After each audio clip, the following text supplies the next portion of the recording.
Welcome to the Fight Faction Boxing Podcast with Aidan Thomas and Dean Griffiths. Every week we bring you the latest news from the world of boxing, review the fights from the weekend before, and preview the fights for the week ahead. We have a YouTube channel where we upload the pod in bite-sized chunks, and we also have a Twitter account where we try our very best to identify live boxing on TV.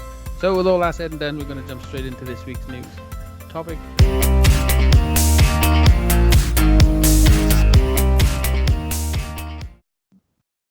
Right, this week, the only bit of news we're going to really discuss is Nazim Ahmed has finally got his hands on a ring belt, the ring championship. I don't know if you knew, but from the period of 1988 to 2002, because the Ring magazine was owned by someone different, they stopped issuing belts to the lineal champion. So Hamid's career happened to span, his peak years happened to end in 2002. So even though he technically beat all four champions in the featherweight division. I know when you said earlier offline that Wilfredo Vasquez wasn't WBA champion, he got stripped for fighting Hamid, didn't he? Yeah. Well, the WBA, after that fight, sent him an honorary belt anyway. Right. Because he got pictures of him posing with it. And yeah, he apparently bumped into one of the ring writers, Tom Gray, and he was at like a Saudi Arabia event last September. And Tom Gray went up to him and introduced himself. And Nazim Ahmed said, tell me something. He said, can you name one fighter other than me who beat the champions of the WBO, BA, BC, IBF, and who wasn't awarded the ring belt? And that one comment got the ring to kick, to set in motion his own belt. So that's cool. Yeah, because he technically, he done so much of featherweight. Nazim Ahmed did, and he's only remembered for the Barrera fight. Yeah, he raised the profile, didn't he, of all those divisions, really, because from flyweight to featherweight, and even super featherweight, by having him fight him, all the other guys were looking to either move up or him to move up or whatever, and he was big time, for the featherweight. Yeah. I remember, I'll always think that Nazim Ahmed, he's around at the time of like Eubank and Benton, but he was the only one of our world champions where I thought he was literally the best in the world. Yeah. When he went in against Johnson, Vasquez, Soto, you expected him to win, and it's strange having a British fighter where he was head and shoulders above his entire division, and you could say he beat himself in the Barrera fight because he had bad training camp for that and everything. Wasn't motivated. The rot had set in then, the fame rot. If Hamid had fought him 2 to 3 years earlier, I would have said it was a different fight. Yeah, because obviously Barrera's come off the losses as well when he all round about that time. Yeah, I'm really happy that, he didn't get into the Hall of Fame on his first attempt, did he? I don't think no. 2 or 3. Yeah, and I just think, well, why are people soured against him? Because he I don't know, from the Kevin Kelly fight, he was just different.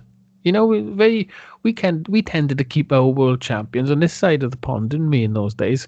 And he was the first one, or the only one out there, really just throwing it down. Yeah. So apparently he had his belt awarded to him on the Warrington undercard, right. And BT were in the studio, so they didn't show footage of it. So he had his presentation there. Oh. But he looks bad. The way he looks now is ruining his legacy, isn't it? Yeah, he should be sort of in shape because it shows other people and what sort of lifestyle you can have rather than be sort of, I'm not saying he's gluttonous, but it does look like that, doesn't he? He's still an example now. So he should be setting himself up as one, Yeah. So yeah, Nazim Ahmed finally got a Ring magazine belt. And do you know this fight in the weekend with the kid Galahad? Yeah. I've read recently his first name is Barry. Yeah, it is. That's why Josh Wanton kept calling him Barry in the build-up, didn't he? Yeah, shut up, Barry. That's funny. Well, why would you would never expect like an Asian family to call their son Barry, Yeah, unless it's it's not the British name. Could be a longer name.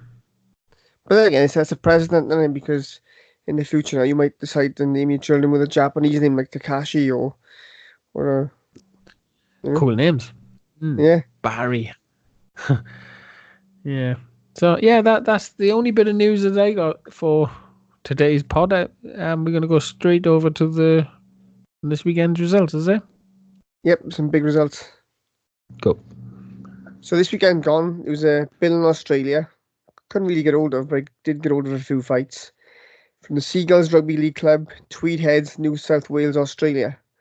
But the reason I watched this fight was because two world-class fighters are on the undercard in sort of marking time fights, going towards their world title fights again.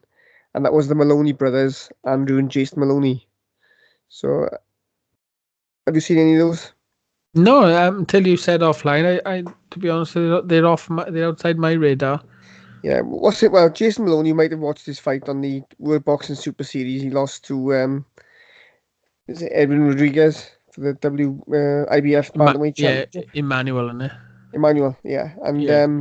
that fight, even though Maloney lost, this is Jason now, the last couple of rounds, he made it hell for the champion. Whenever there was like a clinch, he came out the clinch and literally run across the ring and start going out for leather. And that showed me how much he wanted the fight, even though he was probably outboxed early on and he needed a knockdown. He was going for it for the last 3 rounds like there's no tomorrow.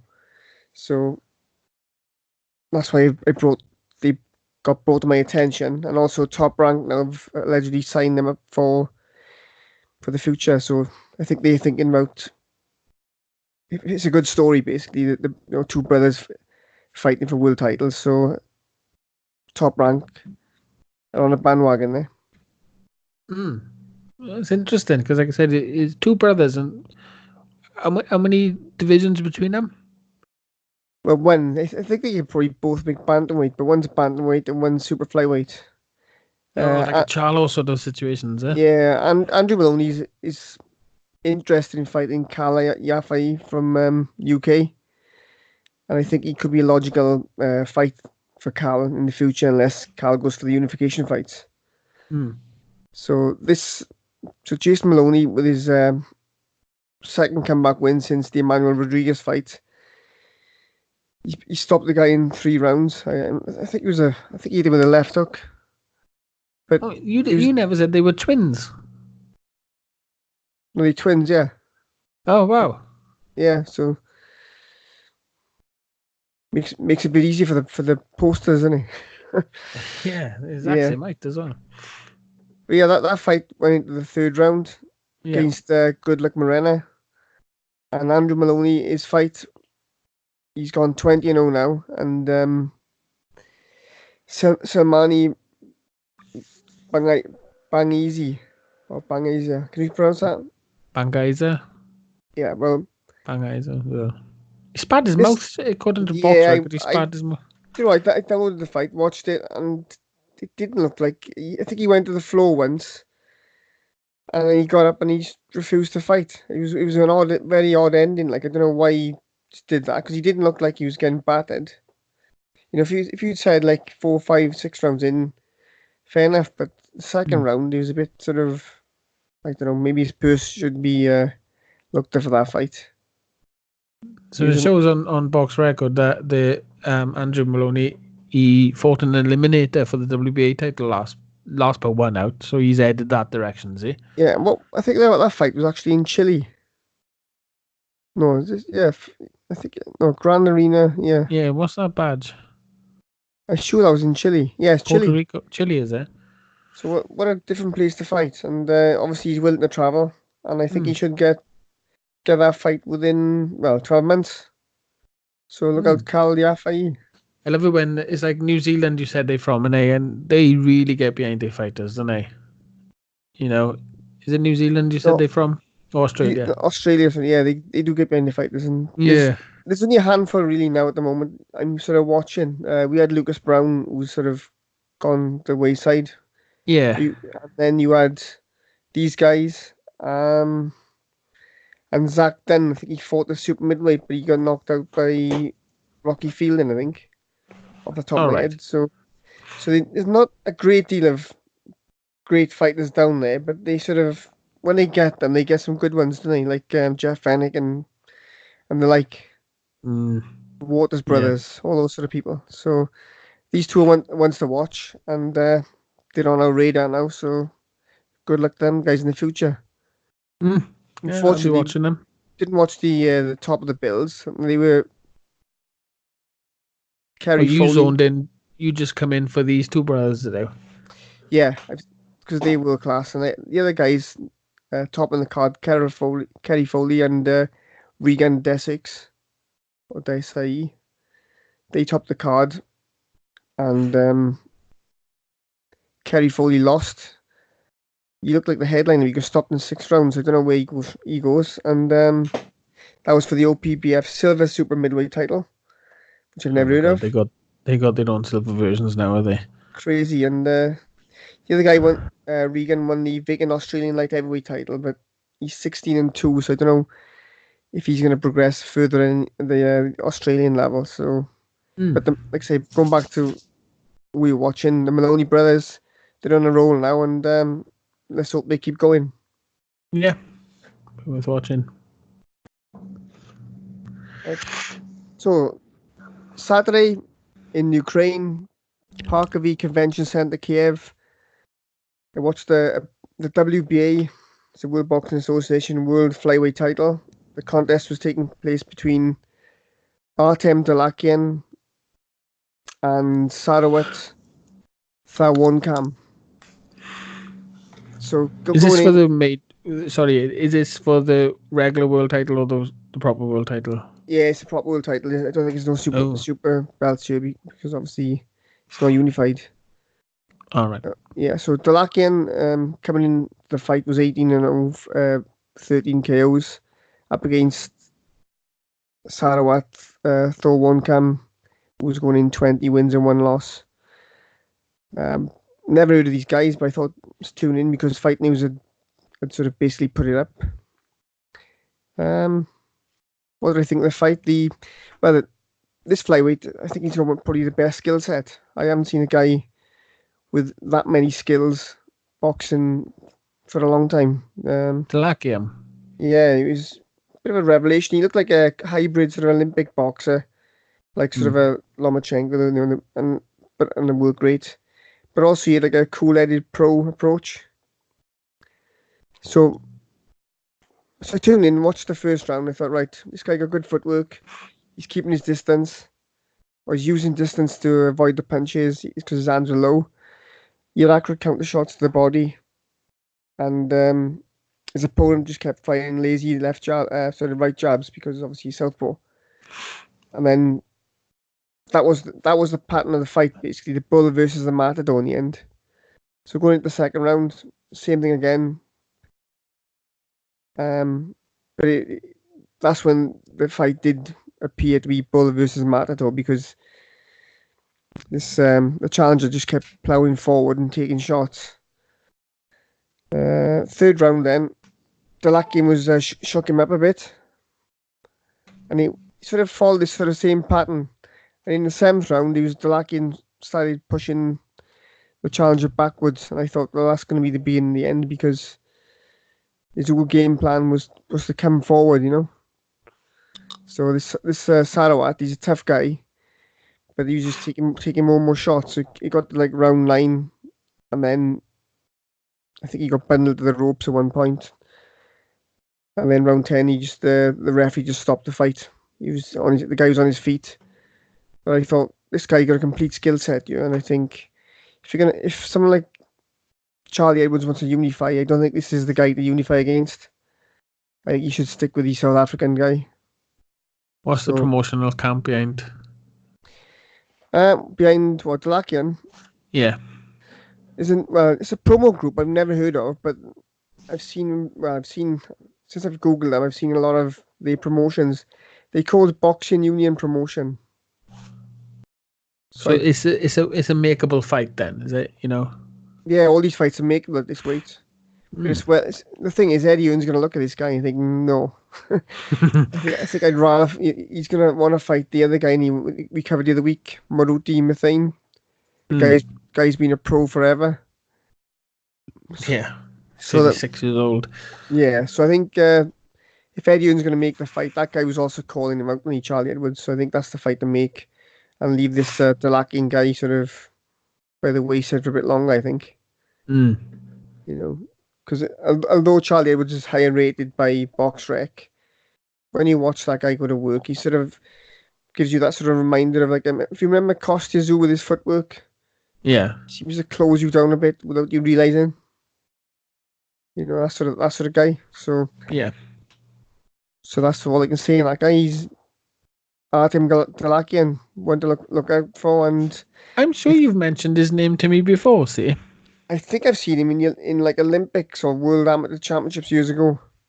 All right. I That haven't would even be. I haven't googled his background, but I'm sure I've seen him because he's got this certain poise.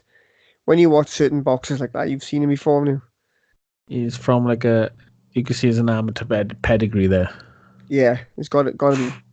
Hmm. There's a certain school of footwork attached to these boxers.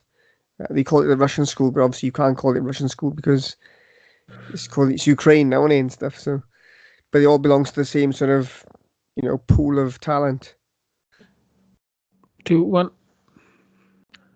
Right. What's the next fight date? It's got to be the World Boxing Super Series cruiserweight. Yeah. Full disclosure, Aiden just made me watch it. So it's fresh for me. I knew the result, but the actual witnessing of it. But I'll start with Junior Dortigas. Oh, we're gonna go right. We're Yeah, gonna build it so up. Yeah. fighting The Andrew Tabiti for the IBF Championship, or they did say it was the interim championship, but apparently Uzyk's officially relinquished his belt, so it's for the IBF proper. So Which one is the Mayweather protege? Andrew Tabiti.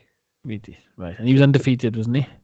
Yeah, undefeated going in. He had some decent wins on the card. One notable win was against Steve Cunningham on points. So obviously Mayweather Senior's been training him. I don't think he was in the corner for this fight. I didn't recognize the people in the corner, so I'm thinking, can he travel with a? I don't know. But anyway, it was a good warm up fight for the main event, but actually a dual main event, wasn't it? Yeah, this fight was also part of the Super Series, wasn't it? Yeah, so winner So it fights was the it winner. was a semi-final, then, was it? Right. So Andrew the Beast Tabiti coming in undefeated, 17-0.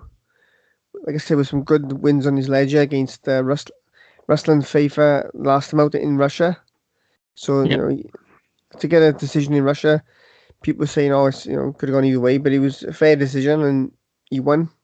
Before that, he fought Latif KO'd and Steve Cunningham. So Mayweather Senior was saying this guy wins the tournament, basically. Well, so his job to say, I know. Yeah, and obviously, but I think years ago, I think when he had this Mayweather style, he done a shoulder roll and he knocked somebody out. I think they were jumping on him a bit too quick to progress. But as it was, being 6'1", he looks the right size for a cruiserweight, muscular build, and he got the Mayweather moves. So first 3 rounds, he was like pot shotting and doing all that sort of stuff where moving backwards. But what was interesting was Dorticus was unfazed, and even though he's been outboxed, he just kept coming forward. And he looked like wherever Tabiti went, Dorticus was right with him. So the footwork, I think he was wearing him down a bit. So we saw about round 4, Dorticus landing the jab, and then you thought, well, he's not called the KO doctor for nothing at all, so is he going to come? But then Dorticus and Tabiti, they kept clashing heads, and the referee warned them as such. Then I think round 8, it was there when I saw the Beast holding on a bit too much. Dorticus was landing right hands, and Tabiti was looking at the clock. And at that point, then I thought, well, if he's looking at the clock now, 7, 8 rounds in, he's going to be in trouble later on, isn't he? And that's what happened. Round 10, big right hand from Dorticus, and then put Tabiti out cold. So, shame to see that, but it is what it is, really. If you've got one guy purely modelling his style on defensive attributes in a division with the cruiserweights, where there's a lot of big punchers, it's pretty risky gamble, isn't it? Yeah, it's yeah, I guess. So that like you said, that fight was overshadowed by the main event. Yeah, this would have been probably the best fight in the card if things had, like I thought the original main event would have gone like 9-10 rounds in a big, obviously a good fight. Yeah. And you would, before the event started, I thought it'd be a pick 'em to see which would be the best fight. But the events that were unfolded in the other fight sort of overshadowed the whole weekend, didn't they? I think. It seems to have. I mean, it's got a lot of press. So the fight itself, probably wasn't overshadowed. It was decisions of the people in charge of making decisions, wasn't it? Yeah. So without further ado, we'll go to Myris Breedis and Krzysztof Glowacki, or Glowachi as they sometimes call him. Well, So it seems to be Glowacki versus Robert Bird and yeah, Breedis. It seems like they tag teamed him. yeah. Bird distracted him. Breedis dropped an elbow on him. Then he give Glowacki a row for going down. So it's But Johnny disgusting. Johnny Nelson said in the studio when he went down, he said it's not football. You can't go down and roll around the floor for 10 minutes after you've been tapped. His jaw nearly come off. It was that's a tough one to walk away from, isn't it? Because Breedis, although he can be like happy that he won, he still the catalyst was a really sneaky, horrible move. Robert Bird had like mid-round Alzheimer's or dementia or whatever it was. Yeah. Didn't see any of it. So just to recap, after the first round, couple of good exchanges, the second round, basically Glowacki was it sort of Breedis twice on the back of the head, and the second time I think it angered Breedis and he retaliated with the elbow. Yeah, so Glowacki at that moment in time, Glowacki is the winner. Let's make no at that moment. Glowacki's done something illegal, but Breedis has come over the top with something worse. So Glowacki is heading to the finals, but it didn't get seen. Yeah, but there's no way that fight should have continued. But then you could argue if you look proceeding on the back of the head blow was quite a bit naughty as well. So what should have happened was after he went down from the elbow, he should have stopped the fight for 5 minutes, call in the doctor, make sure he's okay, and then give him enough rest and then continue. Well, I mean that was a 9-3 elbow. That type of elbow, that was a horizontal version, but a vertical version of that elbow is banned in MMA. Right. Because he's got a full swing on it. That's an immediate disqualification. So Glowacki, and then you could take the rest. I can't believe what I just saw with the rest of it. The referee was deaf and he couldn't hear the bell. And, he wasn't deaf. He wasn't deaf. He wasn't even looking at the action. He was. If you look back at that video, the bell is going and Bird is off looking into the rafters for some reason. He's completely lost where he was.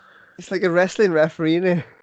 Yeah, I think at that point, this should be the last we see of Robert Bird, unless he can prove there is nothing wrong with his brain, because that was a worrying moment, because someone could have got killed. I think I know what happened. The crowd are cheering so much, Bird thought they were cheering for him, so he turned around.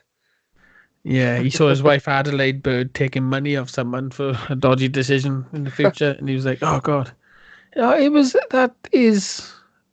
just seeing this for the first time. You've had all weekend to digest this. I'm so annoyed. I feel sorry for Glowacki. Yeah, he made a rabbit punch, but he didn't deserve that kind of elbow. No. Breedis, you can't blame Breedis if he didn't get caught. It's not his problem, And then he just battered clearly a concussed guy after the elbow, and he batters him, and he celebrates as if it was the best, greatest come from behind knockout ever. Yeah. He got away with something there. So my original prediction was I thought Breedis would win, like either on points or on, say, 10th round, 11th round stoppage. But obviously, what happened in between, it must have sped up the fight. Well, obviously did, didn't it? Because that prediction you got up there is probably what would have happened. It seems like the most natural end to that sort of matchup. What we saw was Speed That's it up got to be a version. Yeah. rematch.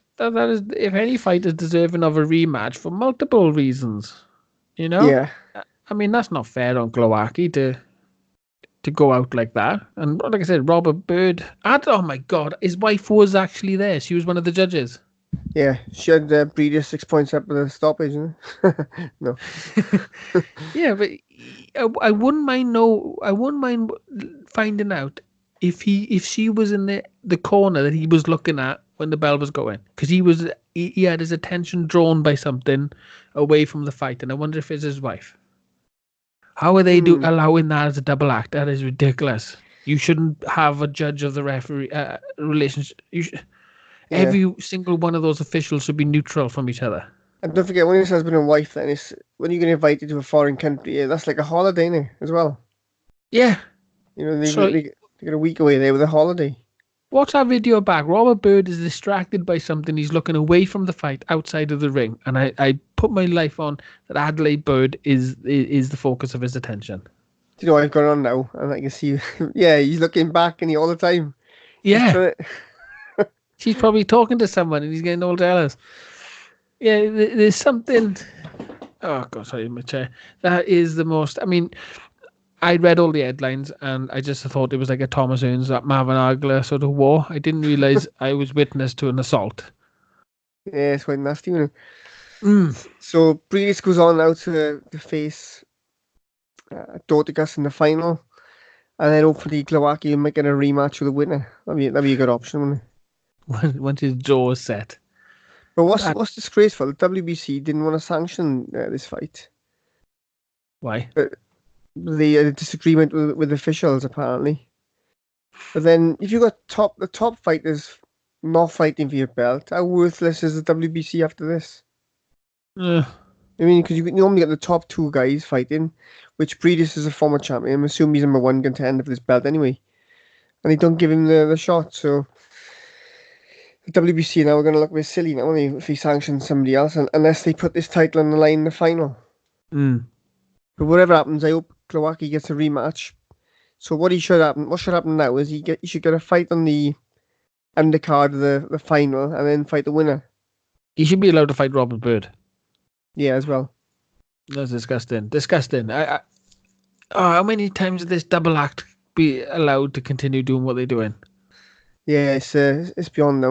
How many times this sort of thing happened, and Yeah, how many times have one of the birds, been the headline when they should be invisible? You shouldn't ever talk about the judges' names or the judge or the referee's performance, but one or either of them is always the headline.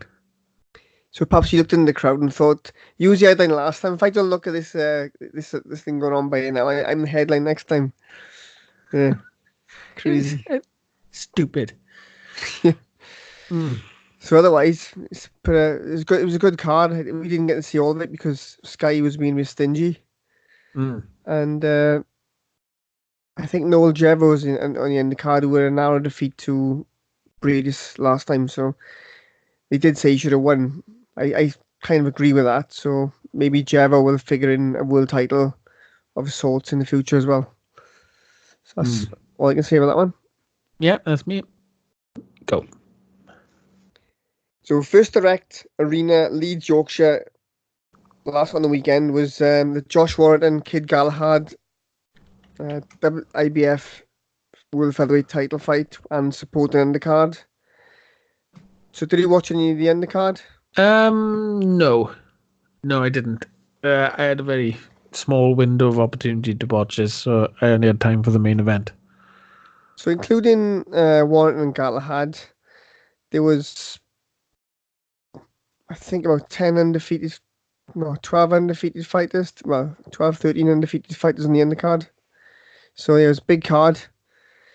I didn't get to watch all the card, but I did see sort of um, Zelfa Barrett winning the vacant Commonwealth Super Featherweight title against Leon Woodstock, which is a fight I called last week and I wanted to watch.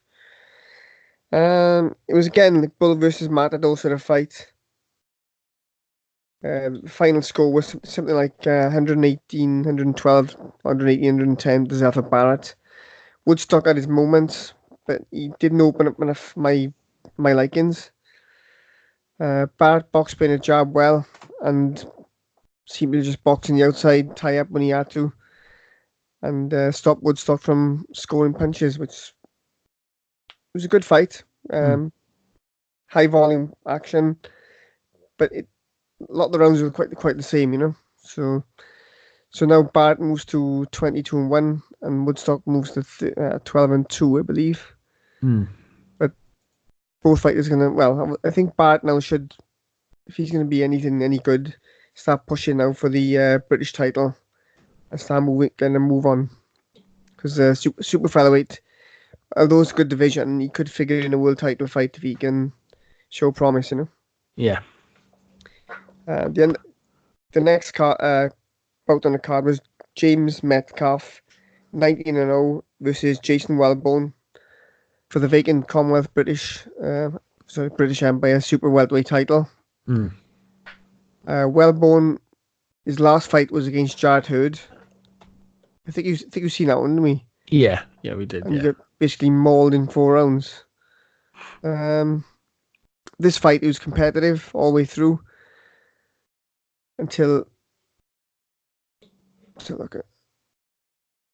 Till body shot took him down. Yeah, it Didn't was the hook to the body. I thought he could have gone on, but obviously it took more out of him than we realised. Well, what's interesting is that Metcalf says here had a point detected in that round for a low blow. Wonder if that had any effect, because considering that was the same round he went down to the body. I saw that. Bear in mind, they were in foul-proof protectors. It didn't look that bad a low blow, to be honest. But then I think he hit him with the opposite hand, like a left hook to the body, come with a long left hook to the body, and that's what just done him. He went down. He didn't want to know then. What I don't understand about Wellborn's career is that he was a British middleweight champion. Yeah. He took that opportunity at super junior middleweight against Hurd. Why is he staying down there then? I think a lot of these guys, when they're semi-pro, they're not making weight properly. Do you know, like if you so he wasn't a proper middleweight then. If you're a part-time sort of boxer, you're gonna probably be not in the division you're supposed to be in. You. I've seen that before many years ago with the Commonwealth title fights and stuff, when people were like fighting for these belts, and when they won the title and they'd go down in weight, they're fighting for another one. So obviously they made a bit of money, and then they were able to fight their proper weight then, or get what they called nutritionist. I just can't understand why he's still not British middleweight champion, because he only won that. He won that in September last year. Yeah, so he vacated it, didn't he? So. When you fight for a world title, you got to give it up, though. I think when they were these camps, like whichever camp they're in, like say Eddie Hearn's Matchroom camp or Frank Warren, they probably have an agreement, don't they? They say, because they got so many boxes on the to sort of feed. They'd probably say, if we get you the world title fight, will you relinquish this belt and let so-and-so fight for it in the same camp, So they're giving the other guys the opportunity as well. And of course, they're not going to believe they're going to lose the world title fight, they're going to think, right, I'm going to win the world title. Yeah, they're already looking past the British title, aren't they? Yeah, you shouldn't. Well, if you think, I want that to fall back on you, obviously haven't got the same self-belief. But James Metcalf, he looks like a tough bruiser. I don't know if he'll go all the way either. He's like a Shane Eady sort of fighter. Remember him? Yeah. So he might get there. It all depends, but he did look a bit robotic in parts. But obviously the punching power and the body shots. I think for him to progress now, he needs to sort of use that style and sort of be like the sort of like a Ricky Hatton sort of go body sort of shot hungry, Yeah. And he might get somewhere. So, top of the card. How excited were we for this fight before? Josh Warren and Kid Gallagher had another fight. They've duped us to think, yes, this can be a war. And we know Warren fights. He likes to get stuck in, which I think we've overestimated the Ingle camp again. Oh, dreaded. He channeled his inner Johnny Nelson in a sense, didn't he? To turn the fight ugly. But go on, I want to hear your opinion on this, because I got two trains of thought on this, but they contradict one another. Well, these rounds are nip and tuck. Like if you think Warren's a volume puncher and Galahad's a sharpshooter. Well, on that basis, basically, Kid Galahad shut down Warden's offense, Yeah. but he didn't do enough to win the rounds. Like, I think Curtis Woodhouse done a good comment on Twitter. He's a former British champion, and he said Galahad set the table, but he didn't sort of finish the job. Like, Yeah. he shut him down, you know. Okay, so thought exercise, all right? Say Josh Warrington isn't Josh Warrington. He is a pound for pound Mexican champion, right? Known for his come forward attitude. Mm, And Kid Galahad is Kid Galahad. He right. goes over to Josh Warrington's Mexico base and puts on that performance. We'd be telling a different story now, and we'd be saying how we controlled the fight, how he was robbed, No, how I've had the privilege of watching this fight twice. And the first time I thought, yeah, it's razor thin close, and Galahad could get it. But when I watched it the second time, literally counting the punches, stopping and starting, and you're watching it to analyze, you could see like Galahad would land one good say hook or a jab, and Warren would flurry like 5 punches and catch him with a couple of cuffing ones. And you think, well, you're gonna weigh up the cuffing shot, couple of cuffing shots against one clean shot, but then the referee was lenient as well because Galahad was holding all the time. And like normally, I think you get a good referee would take a few points off there, and you got two things happening. Either you get a better fight because the guy doesn't want to get any more points deducted, he'll fight his way through, or you'll get a disqualification. Yeah, I'm not disputing that Galahad lost, that the right man didn't win. I'm just saying that, you strip away the emotion. We were looking forward to this fight, because we thought domestic scrap's going to bring out the best in both of them, yada, yada, yada. Yeah. But I still think Kid Galahad, he didn't do himself any favors. No one's going to be knocking at his door to put him in with a champion now. He's made himself look, avoidable now, and he's made himself avoidable. But Yeah. still a good performance considering he was up against what he's up against. Like you said, he took away Warrington's weapons, didn't do enough himself, but he still showed a certain level of skill. There's not much between them. Yeah. And I think Galahad should be happy. He's a spoiler. He can still be happy. Warrington, I'm not sure if it exposed Warrington a bit. I'm worried about Warrington's future prospects because Galahad shut him down. But then again, we're going to see people, not expose people, but there's always going to be styles which are going to be awkward to fight. Yeah, who's going to do a voluntary defense against Kid Galahad now? Kid Galahad's got to go and make himself a mandatory. He's at least 2 years away from another title challenge because you're not going to put your fighter in against him now, are you? No, the only way you get one now is if he signs with a group, like probably predominantly American group, like say PBC or somebody with some clout. Because obviously he's an Eddie Hearn fighter, but can Hearn get him those fights? But he might be able to get him a fight against Tevin Farmer 130. I think whoever Galahad goes in with next, he's going to be put in deep, just to get the opportunity. So he's going to be an opponent for somebody super featherweight or something like that. Well, they should make him fight someone really good and make him perform well as well, because I think he's got it in him. He's definitely got a good. Well, everyone's good blaming him set for the fight. Everyone seems to be blaming Kid Galahad from the fight. But in hindsight, what do we expect, though?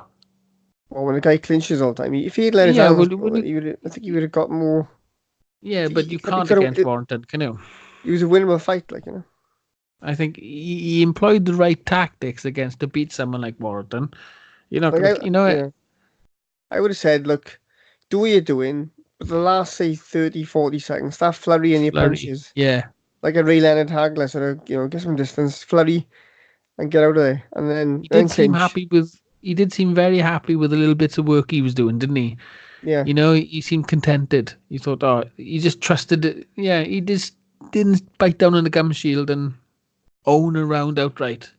Yeah, he should have dominated at some point. I just don't like the English style anymore. I've outgrown it. I'm bored of it. It worked well for a couple of fighters. Yeah, it doesn't work for everybody, is it? Yeah, that's the bottom line. I think if you're gonna go there, you're either gonna go there to sort of learn something different, or you're gonna have to have that style anyway. Yeah, The only per disappointing. Yeah, one guy who's benefited is Liam Smith, isn't he? Yeah, Liam Smith. He's sort of benefited from the English style because he was a brawler. Now he can box a bit more, and he's got a good punch. I think that's going to add to his repertoire. Yeah, like Kell Brook's style is tight, is a tight, more compact version of the English style, isn't it?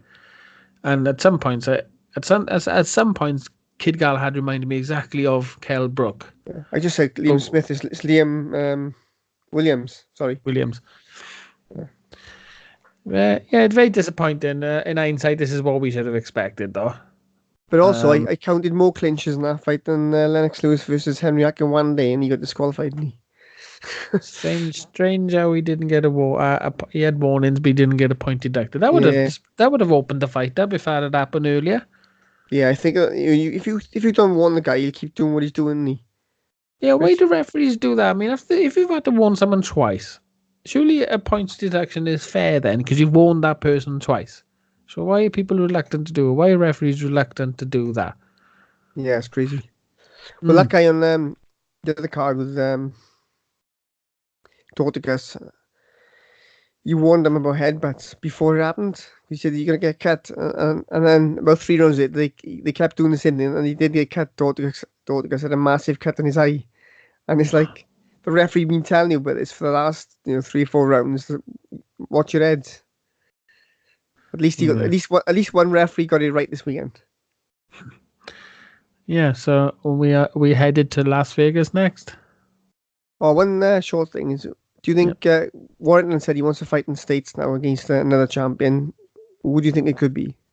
Valdez, isn't it? A PBC fighter, Valdez. Guy Russell Jr. wanted to fight Valdez when they were in the same sort of promotional stable, and it didn't happen. So I don't know if Valdez will. I No, don't sorry, know. not Valdez. That's Santa Cruz, wasn't he? Yeah, I, Santa Cruz was in the same thing. I just think Valdez, yeah, whatever you do, you send him out there now because he's gonna lose a fight against. If he keeps fighting domestically, he's gonna lose a fight. I think he needs to step up a level to interest him really. Because what listening to him interviewed this week, and his heart is set on America. So I think if he's forced to fight in the UK again, he'll probably lose. And it's not because of ability; it's because of you know. do you know what they should do? They should put. I know Frampton's mooted to fight Valdez as well. They should get those on the fight. Put Warrington on the undercard and say selective opposition Yeah, in a title offense, and then build that fight in the States for early next year. yeah. Whatever it is, he's got to be out there next because that's all he wants. And I Yeah, think his motivation will dip if he's forced to fight in Leeds again. right. So go. So this weekend, MGM Grand Garden Arena, Las Vegas, Nevada, USA. Tyson Fury facing Tom Schwartz. The result. So Tyson Fury coming in at 263 pounds. Tom Lean, Schwartz, yeah, 245 for Tom Schwartz. chubby. So, what's your thoughts on the? Let's go through bit by bit. The ring entrance. What do you think? Oh my god, that is the greatest ring entrance I have ever seen in my life. He come out grim, all depressed. Oh, amazing! He played us all. He trolled us all. He trolled that the walkout. The first the first couple of minutes of it was for Anthony Joshua's benefit. He was mimicking Anthony Joshua. He was pretending to be all nervous and all unsure of himself. And then, boom, screw you, Anthony Joshua. I'm going to have the time of my life. He ripped it off, had the hat put on him, and just danced. It was the best I've ever seen. I could have happily gone home. I could have happily paid for a ticket, gone to Las Vegas, watched that, and just walked away after that because I didn't need to see the fight. I'd done everything I wanted to see. Amazing. The razzmatazz. Razzmatazz. That was. Oh, sorry, my allergies are kicking in. The Tyson Fury. I thought, oh, he looks nervous. He looks really weird. He looks. I don't. This is going to be horrible. And he was trolling us. He was. What a guy. What a guy. He's now my new. That's just the wow. That's just the intro. The walk. The walk to the ring. Yeah, he was And I thought it con- wouldn't get better than that. confident. Yeah, I thought he was giving us that ring walk because he knew he was about to stink out the arena. That's what I thought. I thought he has to give us something to remember this fight because the performance ain't gonna do it. And I was wrong about that as well. Yeah, So what do you because think? I thought the before and he'll probably go 10 rounds now and stick the joint out and and Yeah, it's a and book. revelation, wasn't it? Yeah, I thought he was going to bookend the performance with a good intro and a good outro. You know, a good sing song at the end. I thought that was what he's going to give us as a memory. What I saw in that ring, I haven't seen before. Yeah, he was sharp and he looked more powerful in his last fight because when you looked at the Wilder fight, obviously he wasn't ready for Wilder at the back then. Mm. But now he looks like he's trim and he's Spiteful. heavy handed as well. Oh, I hyperbole. You know, I understand that we're still fresh from it, but that's how you get rid of a fighter. That's how you get rid of a contender who's below you. You know, a gimme fight. That's what you do. You Yeah. do a mid round matrix where you're dodging bullets. You, I just, I couldn't believe when I was watching it. I thought, is this what it was like to watch Muhammad Ali when he was running through the boring contenders? Is that what it was like? You knew the result going in, but you still come away with your jaw dropped. Yeah, he'd have to go through the Because you full repertoire of skills, wouldn't he? So I think, yeah. because we witnessed something this Saturday. Whether or not he gets knocked out in his next fight or whatever, we witnessed something that I don't think either of us have ever seen in a heavyweight title fight. I know it's not a title fight, but it kind of is, isn't it? Mm, I mean, I've seen Lennox Lewis take 5, 6 rounds to take out Phil Jackson and other mediocre sort of like heavyweights. I've seen Evander Holyfield struggle with Vaughn Bean. I've seen these greats when they fight lower level opposition. They either knock them out with the first couple of punches or they struggle for a couple of rounds. I've never seen this. I've never seen him, a heavyweight champion, stand there in front of a guy and make him miss every punch. yeah, like you said, if it's lower level, just have some fun as well.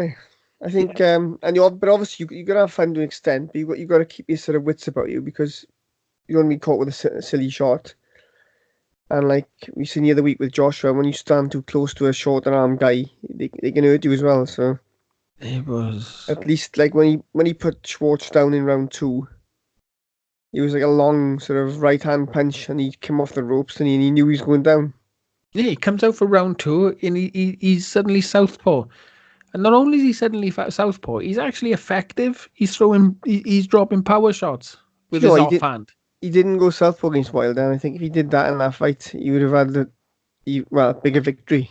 Well, Freddie Roach said in the Wilder fight he had the feeling that a couple more combinations and Wilder was ready to go on a couple of occasions. Now Yeah, Tyson Fury was just back; he didn't have the confidence. Now this could be bad news for Wilder. It could be bad news for either of them. But yeah. do you know what Tyson Fury said in the build-up?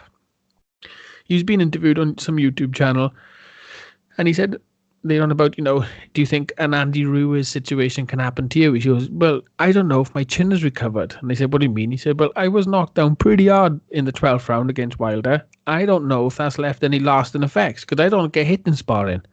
I don't test my chin on sparring. I only find out if my chin's good on fight night.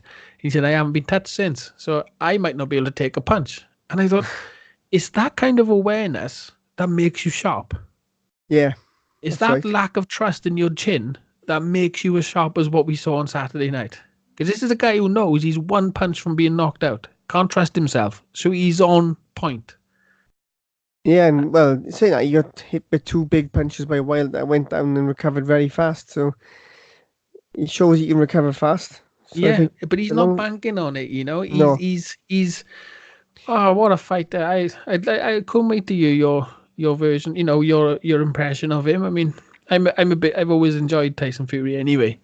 But to know that he's actually as world class as I suspected he was, or yeah, hoped he was. that was incredible, wasn't it? It was absolutely incredible, yeah. Who thought that's what we'd be talking about? The actual.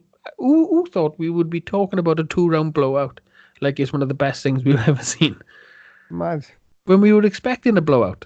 It's strange. How can you give us exactly what we were expecting, but still it surprised us? Yeah, that's incredible. Isn't it? We're unfolded, and he's obviously building his American audience now, and yeah, good for him. Yeah, I love the guy. I love the guy. The way that like you said, expectation. He was expecting that people would expect him to be nervous, and he just flipped as a bird, turned into Apollo Creed, danced his way into the thing. Give us Yeah. one round of Orthodox Fury, another round of Southpaw. He showed us everything we could want from. Normally, you don't get that much stuff in a title reign, let alone a fight. No, You it know, was. Yeah. if he can follow that up with a win over Wilder, we're witnessing something. We're witnessing an era. You know. So, who do you reckon he's going to fight next? Do you think it's going to be Pulev, or do you think it'll be Gerald Miller? Maybe Well, it been looks like it's talked about. Pulev. It's two. Is I don't know if it's going to be Pulev because Bob Arum was interviewed today, and he said Pulev has got to attend sexual. What's that word when you got to learn how to not grope women? The thing is, that's what they do in Bulgaria. They're very sort of hands-on, and I think Oh, check out Bob Arum's interview. It's amazing, right? He was explaining what this woman was doing and how Pulev was kind of justified to think that he was able to do what he did. Doesn't make it right. So anyway, this week or tomorrow, Pulev's got to attend that seminar on how to stop groping women. Once he goes there tomorrow, and if he says the right things, he gets his license back. But it seems that Arum thinks the IBF are going to strip Ruiz. So it looks like he's pointing Pulev in the IBF direction. ah, So I thought that would be a lock-in for Tyson Fury's next fight, but it doesn't seem to be going down that path. And no, Miller is not going to get a fight like that this soon, is he? Jarrell Miller. I got absolutely no idea who they're going to roll out for Tyson Fury. I don't think it matters anymore. yeah, not for that guy. He can take him all on, can he? So Yeah, we could see him against Robert Bird and we'd be happy. I have a quick squint the rankings. Yeah, like Miller was on. If you say it's not going to be Miller or Pulev, No, we got. I mean, you gotta. The networks have got to kind of show that they're not going to reward Miller so quickly. yeah. So you got all the other guys are sewn up with either Wilder, or yeah, because Povetkin he wouldn't come across. No, I can't like Dillian White's got his own bout to take care of. well, Bob Koronaki, Arum shot that down really quickly. The Dillian White thing. Didn't want to so know about that. I don't think it matters. I don't care. Like I said, they could put him in against our referee Robert Bird, and I reckon this Charles Martin might be available. no, that he's too much stink on him. Way Uh, too much stink. They're not gonna. It's got to be someone that we haven't seen one of the other two knock out. right, that's a tough one. Yeah, I'll just see how it plays out. I don't think it's. I think Tyson Fury is at the last stage where he might be untouchable. What about Eric Molina? So, yeah, that sounds about. He's got one defeat, didn't he? No, you're about 5, I think. Who am I 5, thinking yeah. about? 5. Well, I think if Fury is all about spectacle, then it doesn't really matter. We're not going to hold him to the same standards for this next fight because we No. just want the Wilder fight to happen now. So I think they could slip in, just one level above Journeyman, and we'd be okay. Like Jesse Ferguson for Bo's defense. Yeah, I think Eric Molina might be a surprise pick. I don't know if he'll happen, but Yeah, chuck him in, and you can't argue with that because we know he signed to go deep in his next fight. yeah, that's fair enough. But Tyson Fury show, who would have seen a month ago that we would be coming out of this 3-fight heavyweight little sort of thing they had going on, and Tyson Fury would be coming out of it like this? Yeah, because he's probably shown he's the most personable as well. He's got the personality to keep talking, and Yeah, apparently, Adam's going to get him on all these. Well, if he haven't done already, he's going to get him on the chat shows. he did. On that, He did on in the that, week yeah. up, didn't he? Yeah, and they also suspect that Arum said to him before the fight, if you don't get him out within 4 rounds, you got to consider this a failure. I've got you the platform, I've got you the exposure. Now you got to go and do your thing. That's what they reckon Bob Arum said to him, and that's why Tyson Fury did what he did. Just rose to the occasion in every possible way. Did you see the post-fight press conference? Like, this is how good the weekend was. He made Bob Arum and Frank Warren stand up and sing American Pie with him.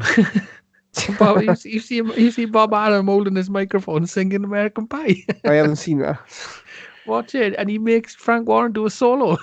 He's just like, Oh, God. watch the post-fight press conference, and this aura that this Tyson Fury has. This is a man who truly believes in himself now, and that's bad trouble for everybody else. Yeah, He and I doesn't think think he get the doesn't belts think. next year. Yeah, I don't think he can give a shit about the belts. I think he's just out to have fun. He likes fighting. He seems to be the only genuine fighter out of all of them. He's not worried about knocking people out. He don't. Yeah, he said, "Get up, Bob. Get up, Frank." And he's like, "What? You singing American Pie?" And Bob Arum says, "I don't know the words." He said, "You do." And then Bob Adams is standing there singing American Pie. Nice one. I'll have to watch that. Yeah. I'm so Right. preoccupied So, watching the fights and I'm watching the actual build-ups and stuff, so I'll have to watch them. oh, that's my job. You do the fight reports. I find the hype. Right. Yeah. So, anything else on the undercard before we wrap up that you wanted to talk about? Yeah, slightly disappointed in a prospect I picked a few months back on a podcast. Andy Vences losing on points to what's his name? Albert Bell. Both Oh. fighters undefeated going in. Albert Bell was 14 wins with 5 KOs going in, and Vences was 22 wins, no defeats, and 1 draw. And it looks like this guy Bell has outboxed him for a 97-93 decision, so that's quite a good win. Mm. Obviously he's going to leapfrog Vences now, but I think, well, that sort of fight, they can both learn, can they? They can come back, because Vences got a high work rate, so that fight must have been a fast-paced fight. If anybody saw that, let us know, because I don't think it'd be a robbery out there, because it's two American boys, so... Mm. And the other sort of fight, which deserved a look, was Sullivan Barrera versus Jesse Hart. Mm. Jesse Hart failed twice to lift the WBO super middleweight title against Gilberto Ramirez, and Sullivan Barrera's lost to Dmitry Bivol for the world title. It looks like the end of the line for Barrera. I think he can still have a few more fights, but based on his performance, I think he should pack it in now. He's even though it's only his 3rd loss, but Yeah.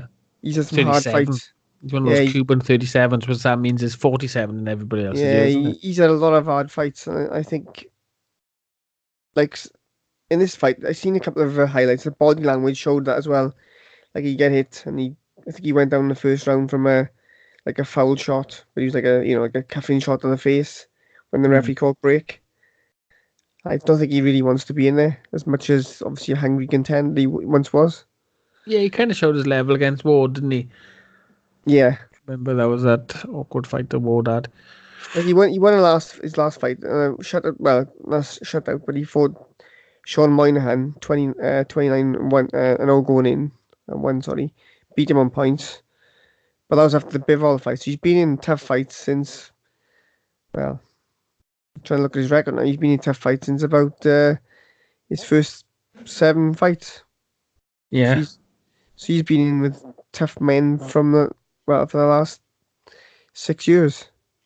So yeah, I think it's maybe another shot at somebody else, but it looks like the writing's on the wall for this guy, because I don't really rate Jesse Hart as a light heavyweight either, but he did the job here. Mm. He's got the height for light heavyweight. He's 6'3".